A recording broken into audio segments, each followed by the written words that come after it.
ಇದು ಸಿಂಪಲ್. ಈಗ ನಾವು ಬೆಳಿಗ್ಗೆ ಏನು ಎಲ್ಲ ನಾವು ತಿಂಡಿ ತಿಂತೇವಲ್ಲ, ಹೇಗೆ ತಿಂತಿರ್ತೇವೆ? ಡಸ್ಟ್ಬಿನ್ನಿಗೆ ಕಸ ಹಾಕ್ದಂಗೆ ಇರುತ್ತೆ. ಮಾತಾಡ್ಕೊಂಡು ಓಡಾಡ್ಕೊಂಡು ಏನೋ ಮಾಡ್ಕೊಂಡು ಸಂಜೆ ಕೇಳಿ ಏನ್ ತಿಂದ್ರಿ ಬೆಳಿಗ್ಗೆ ಅಂದ್ರೆ ನೆನಪೇ ಇಲ್ಲ. ಯಾಕೆಂದ್ರೆ ನಾನು ತಿನ್ನುವಾಗ ನಾನು ಏನ್ ತಿಂತಾ ಇದ್ದೇನೆ, ಈ ತಿನ್ನುವ ಪ್ರತಿಯೊಂದು ತುತ್ತಿನಲ್ಲಿರುವ ರಸ ಏನು, ರುಚಿ ಏನು, ಇದರ ಸ್ವಾರಸ್ಯ ಏನು. ಅಧ್ಯಾತ್ಮ ಬಿಡಿ, ಸಾಮಾನ್ಯ ಬದುಕಿನಲ್ಲಿ ಒಂದು ಆಸ್ವಾದನೆಯ ಸ್ವಭಾವವೇ ಹೊರಟು ಹೋಗಿದೆ.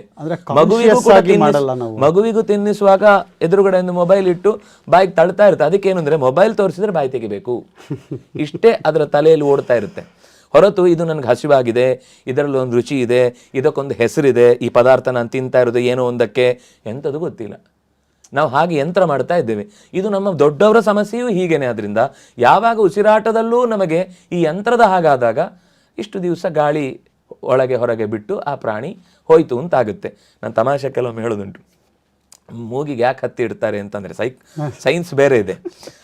ಇಷ್ಟು ದಿವಸ ಇವನು ಮೂಗಲ್ಲಿ ಗಾಳಿ ಹೋಗ್ತಾ ಇತ್ತು ಅಂತ ಎಲ್ರಿಗೂ ಗೊತ್ತಾಗ್ಲಿ, ಈಗ ಹೋಗ್ತಿಲ್ಲ ಅಂತ ಹಾಗಾಗುತ್ತೆ ಕೆಲವೊಮ್ಮೆ. ಅಂದರೆ ಒಂದು ಅಂಶದಲ್ಲಿ ನಮಗೆ ಬದುಕಿನ ಉದ್ದಕ್ಕೂ ನಾನು ಅನ್ನುವ ಎಚ್ಚರ ಇದ್ದಾಗ ನಾವು ಉಸಿರಾಡಿದರೆ ಅದು ಮಂತ್ರ ಆಗಿ ಬಿಡುತ್ತೆ. ಇಷ್ಟು ಅವರು ಹಂಸ ಮಂತ್ರ.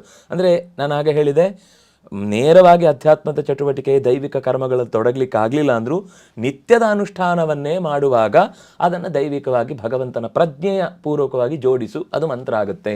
ಅದು ಅಧ್ಯಾತ್ಮದ ಬಾಗಿಲನ್ನು ತೆರೀಲಿಕ್ಕೆ ಬೇಕಿರುವ ಒಂದು ಸಾಧನ ಆಗುತ್ತೆ ಅಂತ ಅವರು ಹೇಳಿದ್ದು.